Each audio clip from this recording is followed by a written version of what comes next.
Bonjour à tous, avec l'aide de Dieu, le Hayom Yom du 12e jour du mois de Tevet. Tout d'abord, le Rabbi nous dit qu'il faut étudier le Chumash du jour, le Tehillim du jour et le Tanya du jour.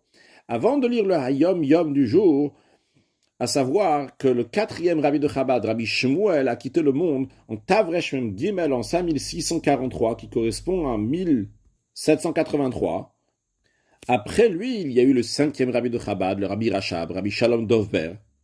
Mais le Rabbi Rashab n'est pas devenu Rabbi officiellement jusqu'à Rosh Hashanah Tavresh Nun Dalet, donc environ 11 ans plus tard, en 5654, 1893. Mais il disait plusieurs ma'amarim, des discours chassidiques. Et là, dans ce Hayom Yom, on nous raconte un événement qui s'est passé dans cette période-là de 10 ans et demi. En Tavresh Memchet, en 5648, 1887, à Simchat Torah.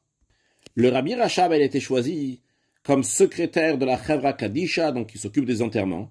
Alors le jour même que ça s'est passé, qu'il a été choisi, c'est le 15 Kislev. Le 15 Kislev, c'est un jour que les gens de la Chevra Kadisha, ceux qui s'occupent des enterrements, y jeûnent.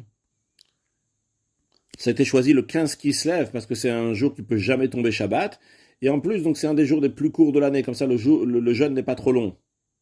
Et c'est ce jour-là aussi donc qu'ils ont choisi le Rabbi Rashab pour le secrétaire de la Chevra Kadisha. Donc ça s'est passé en Tavresh Mem Zayin en 5647. Et la coutume était que celui qui est choisi, le secrétaire de la Chevra Kadisha, alors lorsque ça arrive Simchat Torah de l'année suivante, le secrétaire, le Gabay de la Chevra Kadisha, il fait un grand kiddush à tout le monde, pour tous les gens de la Chevra Kadisha, chez lui à la maison. Et après le kiddush qu'il y a chez lui à la maison, donc la nuit de Simchat Torah, on amène le secrétaire de la Chevra Kadisha, donc en l'occurrence donc le Rabbi Rashab, avec une choupa, un dénuptial, avec des bougies. Et comme ça, ils vont à la synagogue, c'est ce qui s'est passé avec le Rabbi Rashab, donc ils l'ont amené à la synagogue, avec une grande foule qui était là. À cette occasion, le Rabbi Rashab a dit un ma'amar, un discours chassidique qui commence avec les mots En HaKadosh Baruch Hu ba bitrunya im briotav, que Dieu ne prend pas ses créatures par mégarde. Donc ça, c'est le discours comme il a commencé. Et ce qui est ramené ici dans la Yom Yom, c'est la conclusion du discours, quelques mots de la conclusion du discours, qui dit comme ça. Ceux parmi qui sont là, qui possèdent une profonde compréhension, ils doivent se départir de leur logique. Ils doivent mettre la compréhension de côté et pas suivre leur rationalité, leur connaissance.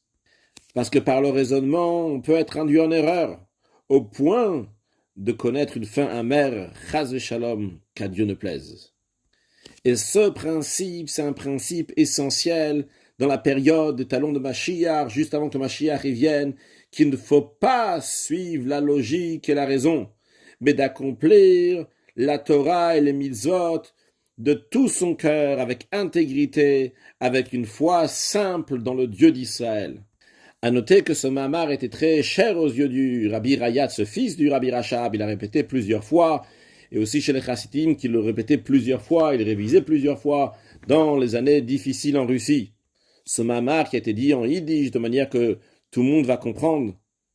Même les femmes et les enfants y ont pu le comprendre, et ça a fait une très grande influence sur tous ceux qui étaient là-bas. Alors à nous aussi de suivre ce que le Rabbi Rashab nous dit, de mettre la tête de côté, mettre la compréhension de côté, et suivre ce que la Torah et les mitzvot nous disent, et ne pas faire des calculs à penser qu'on est plus intelligent, ou moins peut-être juste de temps en temps.